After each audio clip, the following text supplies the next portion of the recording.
Hello guys, welcome to my channel Happiness in Struggle. Today I will discuss about how to read বা how to study ENT. ওকে, তার আগে বলে নি, তুমি যদি আমার চ্যানেলে নতুন হয়ে থাকো অবশ্যই আমার চ্যানেলটাকে সাবস্ক্রাইব করে রাখো এবং তোমার যদি পড়াশোনা রিলেটেড কোনো কোয়ারি থাকে যেটা নিয়ে তুমি ভিডিও চাইছো তাহলে অবশ্যই সেটা কমেন্ট সেকশানে নোটিফাই করো, আমি সেটা নিয়ে ভিডিও তৈরি করার অবশ্যই চেষ্টা করব। ওকে, আর লাইক কমেন্ট করতে কিন্তু কখনোই ভুলবে না। চলো শুরু করা যাক।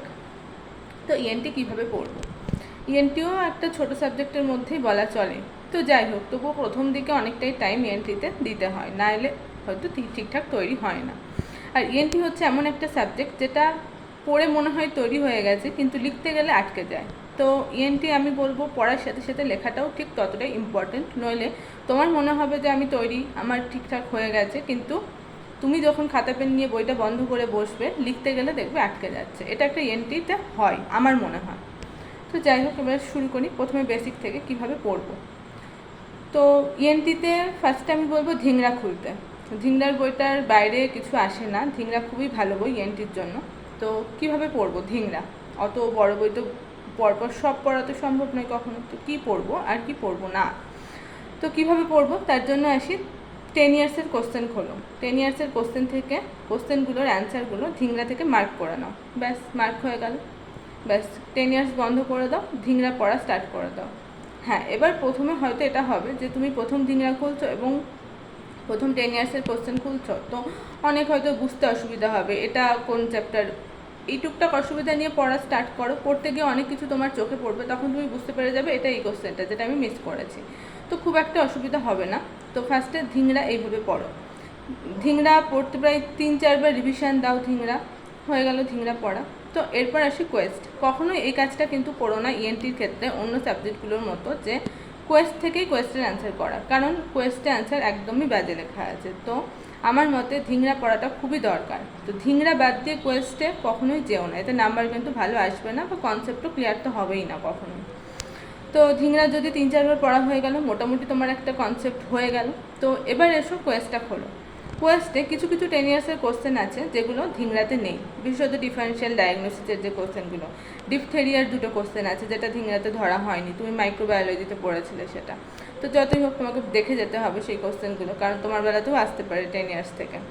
তো সেই কোশ্চেনগুলো মার্ক করে নাও ধিংরা কোয়েস্টটা থেকে, দিয়ে অনলি সেইগুলো পড়ো, কিন্তু বাকি যে কোশ্চেনগুলো সেগুলো কিন্তু ধিংরা থেকেই পড়ো, ঠিক আছে? আচ্ছা, এরপর আমি বলবো তুমি ম্যারো খোলো, ম্যারোর নোটসটা, এবং নোটসটা পড়ো। নোটস পড়তে গিয়ে যেখানে অসুবিধা হবে সেখানে ভিডিও দেখো। পড়তে মানে ভিডিওগুলো খুবই সুন্দর আছে, কিন্তু হচ্ছে 6টা সাবজেক্ট যেহেতু, তো ভিডিও দেখে নোটস পড়া এটা খুব টাইম কনজিউমিং হবে বলে আমার মনে হয়। যদি তোমার বই নোটস পড়ে কনসেপ্ট ক্লিয়ার হয়ে যায় তো, এবং তাহলে তুমি ভিডিও দেখে টাইমটা কেন দেবে? তো আর যদি তোমার মনে হয় না আমি ভিডিও দেখে নোটস পড়ে আমার ভালো মনে হয়, ভালো মনে থাকে, তো সেটা অবশ্যই করতে পারো, কিন্তু এতে টাইমটা বেশি লাগে।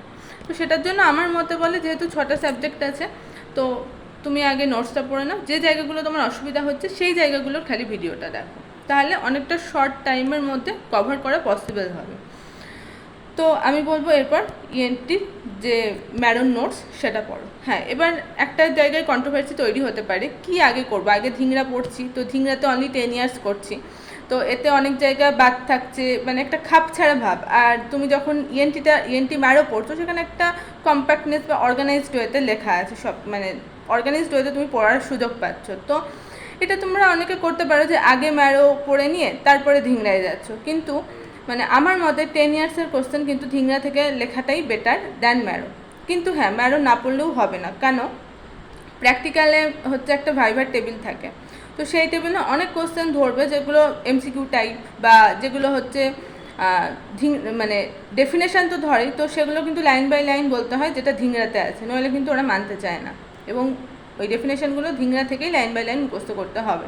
সেক্ষেত্রে কেউ যদি ম্যারো পড়ে দেয় তার আবার সেটাতে অসুবিধা। আবার অনেক কোশ্চেন ধরবে যেগুলো ম্যারোতে আছে কিন্তু ধিংরাতে ধরেনি, যেমন একটা সহজ টিম্প্যানোটমি যেটা সেই রিসেন্ট অপারেশন, সেটা কিন্তু ম্যারোতে ধরা আছে কিন্তু ধিংরাতে সেই জায়গাটা দেওয়া নেই।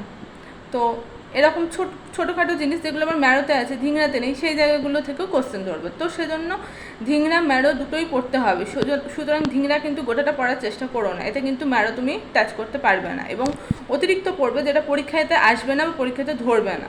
তো সেজন্য আমার মনে হয় ধিংরা থেকে অনলি 10 ইয়ার্সটাই করো, এরপর তুমি ম্যারোটা পড়ো, দিয়ে তুমি হচ্ছে কোয়েস্টের যেগুলো এক্সট্রা পার্ট হচ্ছে সেগুলো একবার পড়ে নাও, সেগুলো মার্ক করে রাখো, সেগুলো পড়ে নাও। খুব অল্প পার্টই এক্সট্রা আছে, পড়তে একদিনের বেশি কখনোই লাগবে না কোয়েস্টের এক্সট্রা যেগুলো এক্সট্রা আছে সেটা পড়তে। ব্যাস, এটা গেল থিওরির দিক। এবার আসি প্র্যাকটিক্যালের দিক। প্র্যাকটিক্যালে বিকাশ সিনহার একটা বই হয়, তো বিকাশ সিনহার বইটা থেকে যেগুলো যেগুলো হচ্ছে লং কেসে দেয়, যেমন তোমার ওটাইটিস মিডিয়া, যেগুলো লং কেস থাকে, আমি বলবো সেইটা একবার পড়ার চেষ্টা করতে। হ্যাঁ, 6টা সাবজেক্টটা খুবই টাফ হবে পড়া, তো সেগুলো যদি একবার পড়তে পারো খুবই ভালো। আর যদি না পারো তাহলে থিওরি থেকে যতটা কভার হচ্ছে সেই বেসিসেই তোমাকে যেতে হবে। এরপর আসি পিটি এর একটা চার্ট দেয়, তো পিটি এর চার্ট, ইনস্ট্রুমেন্ট, এক্সরে, এগুলো সবই আমি বলবো বিকাশ সিনহা থেকে একবার পড়তে। তো যদি তুমি ধিংরা সিলেক্টিভলি পড়ো শুধু 10 ইয়ার্স, তাহলে তুমি বাকিটা কভার করতে পারবে। কিন্তু তুমি যদি ধিংরাটা খুব ইন্টারেস্টিং বই, অনেকে সব পড়তে যায় কিন্তু দিয়ে হচ্ছে মনে থাকে না, তো আমি বলবো অনলি 10 ইয়ার্সটাই ধিংরা থেকে পড়ো, এবং বাকি যে যে জিনিসগুলো যেখান থেকে বলছি সেখান থেকে কভার করো। তো বিকাশ সিনহা থেকে আমি বলবো প্র্যাকটিক্যালটা ভালোভাবে পড়তে, যেমন লং কেস যেগুলো আসে, ন্যাসাল পারফোরেশন, ওটাইটিস মিডিয়া, তার মানে সেপ্টাল পারফোরেশন, তারপরে হচ্ছে তোমার লং ইনস্ট্রুমেন্টের পার্টটা, বা তুমি ইনস্ট্রুমেন্ট পিডিএফ দেখেও পড়তে পারো, তোমার কলেজের যে পিডিএফ। ইনস্ট্রুমেন্টে তো কাজ জিজ্ঞেস করে আর বিশেষ কিছু জিজ্ঞেস করে না, না আমার কাজ, তো এটা তুমি পিডিএফ দেখেও পড়তে পারো। তারপর হচ্ছে পিটিএর যে চার্ট, পিটিএর চার্টটা হচ্ছে ম্যারোতে খুব ভালো দেওয়া আছে, তো ম্যারো পড়লেও ম্যারো পড়লেই অ্যান্সার করা যায়। তবুও আমি বলবো যদি বিকাশ সিনহা থেকে দেখার টাইম থাকে অবশ্যই বিকাশ সিনহা থেকে একবার দেখে নাও। এক্সরে অবশ্যই বিকাশ সিনহা থেকে দেখো, কারণ এক্সরে অনেক জিনিস দেয় যেগুলো হচ্ছে আমরা কোনোদিন হয়তো মানে ওই ধিংরার বইটাতেও হয়তো সেগুলো নেই সব, বা পিডিএফেও কিছু কিছু মিসিং আছে। তো আমার মনে হয় যে বিকাশ সিনহাটা থেকে পড়াই বেটার, একবার এক্সরেটা দেখে নাও। ব্যাস, এই গেল ওভারঅল ইএনটি। তো ইএনটি প্রথম দিকে প্রায় 7-8 দিন ধরে টাইম দাও, মানে একবার ইএনটি কভার করার জন্য। কিন্তু যখন তুমি পরীক্ষার 2 মাস কি 3 মাস আগে চলে আসবে, তখন কিন্তু ইএনটি তোমাকে 3 দিনে কভার করতে হবে। হ্যাঁ, প্র্যাকটিক্যাল পার্টটা বিকাশ সিনহাটা তুমি এখন পড়ে রাখলে, আবার মানে সেমিস্টারের আগে পরীক্ষা এমবির আগে পড়লে সেটা আলাদা কথা, কিন্তু ইএনটি কিন্তু তখন থিওরি পার্ট 3 দিনে কভার করতে হবে। তাই সেভাবেই সোর্স কনসাইজ রেখে পড়ো, যাতে তখন কভারটা করতে পারো। আর ইএনটি পরীক্ষার আগে কিন্তু আমাদের বেলায় কোনো ছুটি ছিল না থিওরি পরীক্ষার আগে, তাই সেরকম থাকলেও যেন পড়াটা এমনভাবে তৈরি থাকে যে তুমি একটা রাতে হোল জিনিস একবার রিভিশন দিয়ে তোমার মাথায় যেন ঢুকে যায়, যাতে এক্সাম হলে গিয়ে তুমি লিখতে পারো। ঠিক আছে, চলো, অল দ্য বেস্ট, এক্সাম খুব ভালো হবে। Bye bye.